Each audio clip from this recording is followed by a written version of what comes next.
Igor Bogdanov est décédé lundi 3 janvier du Covid-19, après plusieurs jours en réanimation à l'hôpital européen Pompidou, Paris.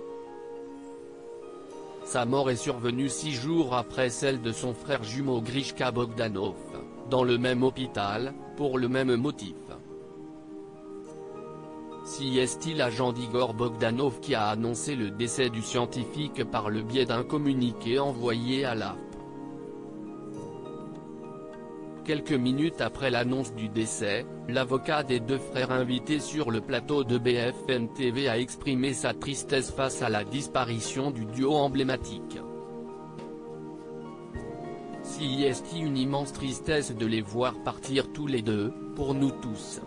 D'abord pour la famille, à qui j'adresse toutes mes condoléances, et à tous les amis qu'il avait. D'ailleurs aussi pour tous les fidèles qui étaient autour d'eux, s'est-il exprimé. Lors de son passage, Édouard de Lamaze a également donné quelques précisions sur l'enterrement des jumeaux, qui n'a pas encore été entièrement programmé. La famille va décider, mais vous pensez bien qu'ils vont certainement être enterrés ensemble. La vie ne les séparait pas, la mort ne va pas les séparer, a-t-il déclaré.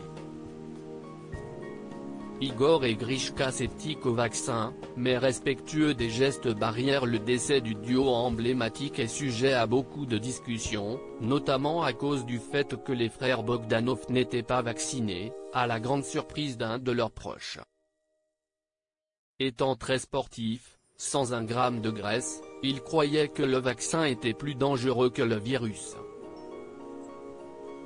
Sauf que, à 72 ans, le système immunitaire n'est plus aussi performant qu'avant, se souvient Luc Ferry, leur ami de longue date. Pour autant, l'avocat de Grishka Bogdanov affirme que celui-ci a toujours été très respectueux des précautions exigées par la crise sanitaire. Ce n'était pas du tout un agité sur ce problème.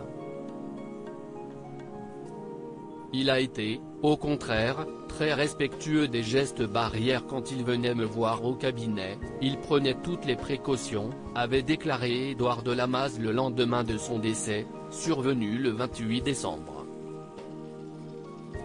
Loading DJ.